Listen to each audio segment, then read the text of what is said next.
Natasha Hicks, and I am the Assistant Director here at the. And one of the things that I handle are questions and things regarding funding. So I'm going to explain to you something that we call the 75% rule for reimbursements. Something that Alberta Education has implemented is something, and it's in their funding manual if you want to look that up, but it says that parents who submit receipts for at least 75% of eligible expenses will receive their entire funding amount. So what that means for you is once you cross that 75% threshold and you have submitted us receipts or however you've spent your funding that way and we've paid you out that 75%, we're able to just pay you out the final 25% or less. Anyways, that looks like different things on different sides of it. So I'm going to kind of do this in stages because I will explain to you in general what this is, and then I'll go into a little more detail as to how that looks on our side of things so that you can understand that a little bit better. And then if you don't want to finish the video, you don't have to finish that part of it. You don't have to watch all those things. Anyways, so for us, what that looks like is like a student gets their funding, it goes into the family account. So if you have one student, obviously it's pretty simple. You just have one student's worth of funding.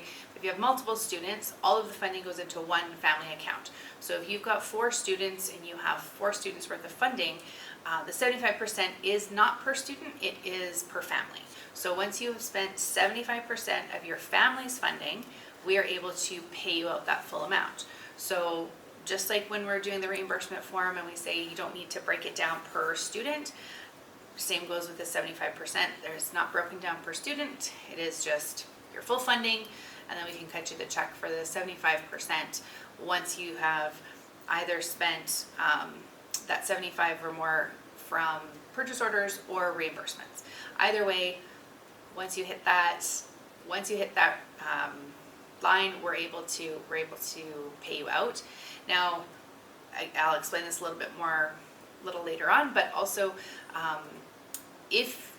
you don't have to ask for that amount to be paid out. So if you have submitted reimbursements and gotten a few POs and all of that stuff, once you reach that amount, we're going to have 2 times a year, kind of towards the end of first semester and kind of towards the end of second. So January and May, June, we'll be doing just a look through of all of the family accounts to see who has met that 75% or over threshold, and then we will be sending you out payment for that. You don't have to send us any more receipts. You don't have to request that payout amount. We will just send it to you because Alberta Ed has said that we can, and you may as well have it because it's there for you to use for your education resources.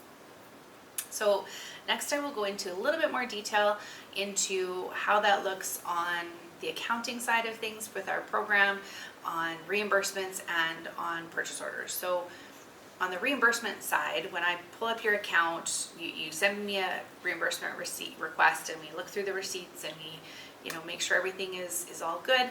We pull up your family account and we see how much funding you have left, and we can see right then and there, oh, okay, well, they had $700 left, and this is for $500. I can cut them, I can cut the check for the full $700. It will, I don't think it will look like this on your actual statement, but in our accounting system, it does look as 2 transactions because one is a reimbursement for actual eligible materials, and the rest is a payout amount. So that will come to you. It's pretty straightforward because like I say, we have your information all pulled up and we're sending that payment out to you. So for reimbursements, I guess that's probably a little bit faster sometimes when you're thinking of it that way with your payout amount, because as soon as I see your account is at 75%, I just send you the full amount. On the purchase order side, things do take a little bit longer, and I will actually explain to you how our system works a little bit so you have a bit of an idea why it does take longer than what you might think it should take. I'm not sure if I did mention in the previous video, but to completely process a purchase order once you spend it at the store, I say give me 6 to 8 weeks, and that is kind of still dependent on the vendor. So how it works is, yes, I take that amount out of your account. It goes into a purchase order column so that it is taken out, so that it can't be spent on other things, but it's just kind of waiting there. It hasn't actually gone anywhere yet. Then you go, say you go to Staples or Share or somewhere and you make a purchase, then I have to wait for Staples or whoever to send me their invoice.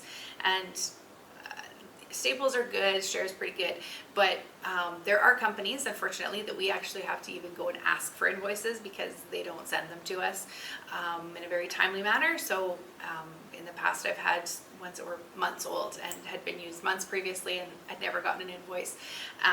So the purchase order stays open. So what has to happen now is, so then the vendor has to send me their invoice, and so we do our payments out on Fridays. So it's kind of dependent on the whole cycle of things, right? So I get the invoice and I enter that for payment. So then the payment portion also has to be approved at the division level. So once I put it into the system, then that goes to somebody else's task. Then they have to process what they need to do on their end, and then that goes through to the person who actually writes the checks and sends out the funds. So again, it depends on kind of where in the cycle everything is and the days. Like if we enter something on a Friday, because our check run is Friday, it's not going to get actually done till the next Friday. So unfortunately, there's just a lot of steps because it is a financial transaction. This has to be auditable. It has to be very precise for education, for all of that stuff, for like bookkeeping purposes, right? It all has to be very well documented because it is a financial transaction, and I'm sure you appreciate that. These are your funds that we are using or spending on your behalf, so you're going to want to make sure that those are accurate as well. So that's how it affects the 75% payout, and sometimes it does take longer on that end. And then also when I'm putting things in on the purchase order side for the payment, I'm dealing with the vendor side of my financial system. I'm not dealing with the family side. So your information doesn't come up, so there's no indication to whether you've met that 75% or more line. But again, even if it did, I wouldn't really be able to use that anyways because of the fact that there's still multiple steps before that purchase order is finalized and closed. So it doesn't actually, it doesn't get closed that day. It can take sometimes up to 3 weeks once I've put it into the system. And again, that's not necessarily anything we can deal with. Like we try to be on top of our invoices very, very quickly. So when we receive it, we get it into the queue right away. But again, then it does have to go to the division level. And obviously, like everybody has, multiple things on their plate. So if it goes in the queue here, it might be at the top of my list, but it might be, middle of the way for the person at the division level who has to approve it.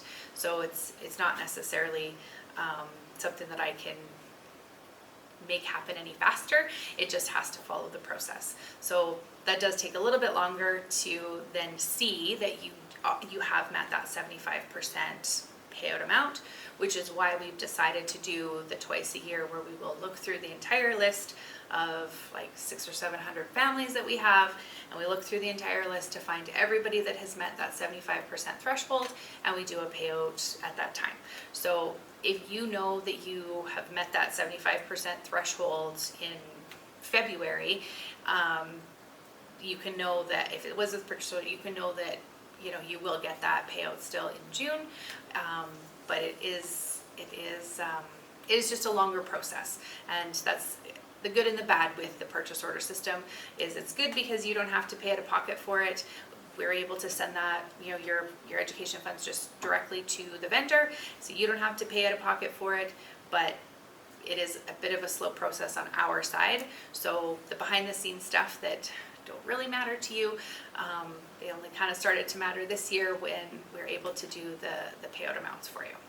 So in summary, the thing with the 75% amount is you have to get to 75% or greater of your funding spent with eligible expenses, and that can be purchase order or reimbursement. Either one is fine, or a combination, doesn't matter.